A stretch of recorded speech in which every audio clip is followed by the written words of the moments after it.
John, who did you pick for? I picked Randy. Randy, And I get you. Hi, I'm Randy. I'm an alcoholic. um, John gifted me Frankenstein's Army from 2013, clocking in at a beautiful 84 minutes. Directed by Richard Rapahorst. Never heard of him. Looked him up. Nothing of any note. So, screenplay by Chris W. Mitchell and Michael Tejada Flores, or Miguel, I'm sorry, Miguel Tejada Flores. Either way, Michael, Miguel, doesn't matter because they didn't do shit before this or after. So that's that. A brief overview. A battalion of Russian soldiers are lured into the secret lab of a mad scientist where they are forced to face off against an army of horrific flesh and metal war monsters. Um, I I liked how this began. It's technically a found footage. Um, it's set during World War II, right? So the That's Russians bizarre. are, yeah, the Russians are pushing into Germany, and they've got a camera crew with them who are recording all the battles that they come upon. And they're recording it with the old timey cameras. I think it's not, they don't have to do this all the time. I think they have the trigger on it, but I did see a guy doing one. So I think that's 35 millimeter film. It's supposed to look like that, and it starts off looking like that, Yeah. but it flips to digital about, I don't know, 15, 20 minutes in They're like, to all like these straight filters up are where, fucking too yeah, much. they took Too that many. filter off. I mean, am I wrong, John?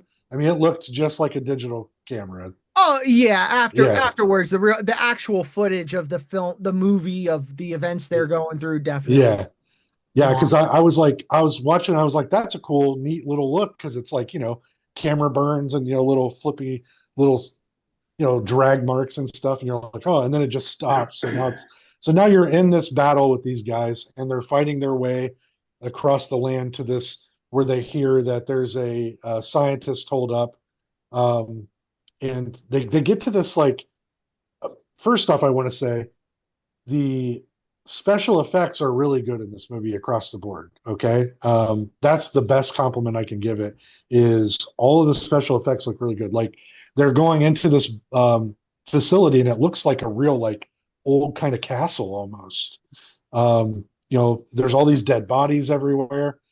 And as they get inside, though, this is where the story for me on this movie is very lackluster. It's not, there's not a whole lot fleshed out in this story. It's just that it reminds me of, like, at Halloween when you go to one of those like haunted houses and you're just going down the hallways and crazy shit's happening.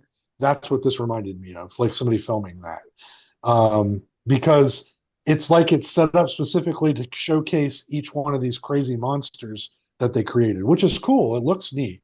But That's what the made me want story, to watch it. Is I saw those monsters. That has yeah. to be the highlight. The Oh, creature.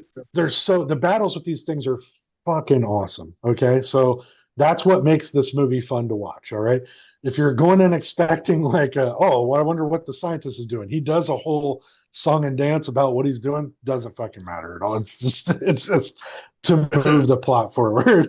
Yeah. But there's they get chased. Guys get picked off by these monsters. They get into, like, the center of this facility. One of the best parts of this movie, they capture this little Nazi kid. Okay, he's got a fucking uniform on, Yeah. and they're just dragging his ass around. Like, they won't just let him go. He's a little kid. I mean, like 6 or 7. And they see this monster, like, go down this chute, and you hear screams and blood's flying everywhere.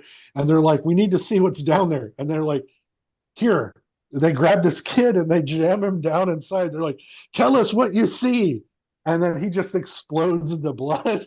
Yeah, it was awesome. Just gets ripped limb from limb, just fucking destroyed. And then they're like, "Oh, we're not going down there." Like, they find a different way around. Yeah. But once you meet the doctor, it's Victor Frankenstein. It's in the title, so I'm not spoiling anything. And he's got a whole song and dance about he was trying to create the ultimate soldier. And the documentarian has some conflicts with some of the soldiers, so they don't really want to save him, which is kind of funny to me. Like, do you remember, John, at the end, he's like tied down, and they're like, the guy comes in, he kills a dude, takes his head off, carrying the Yeah, head out, and he's like, right. help, help, and the guy just runs off. He leaves him Yeah, there. because he It's like, screwed. Yeah, because that dude screwed them over. He led them there. Like yeah, he had a radio jammer in his bag, and he was yep, like just playing that announcement on a loop that their dudes were needing help at yeah, that they kept. point. That's what I forgot to say. The whole reason they Yeah, stick around is because they keep getting this message that's like, hey, you need to help us. That's why they go there. right.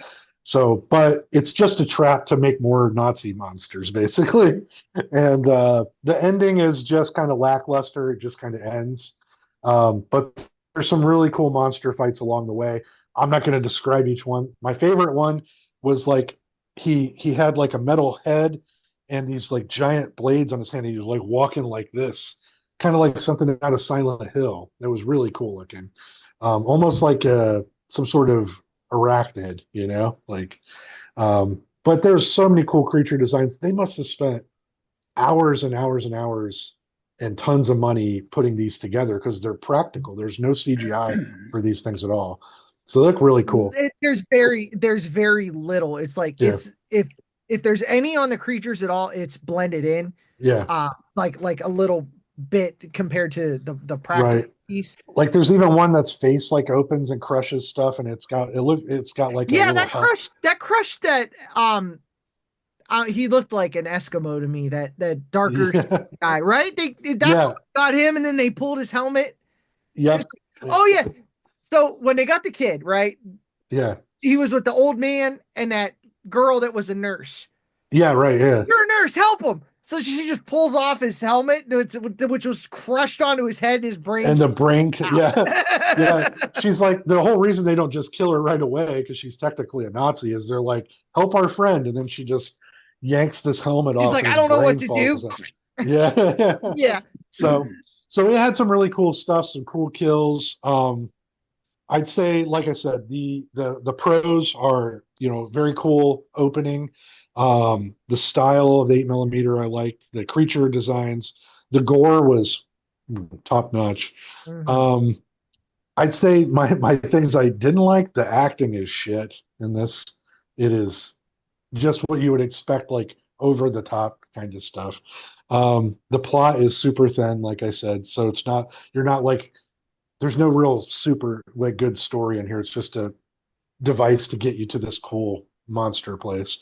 There's no likable characters either. I mean, am I right on that? Like every character in this movie, when they died, I was like, good, fuck him. Especially the loudest and meanest of them all. I hated that guy so right. fucking much. Yeah. But he really played his part really well.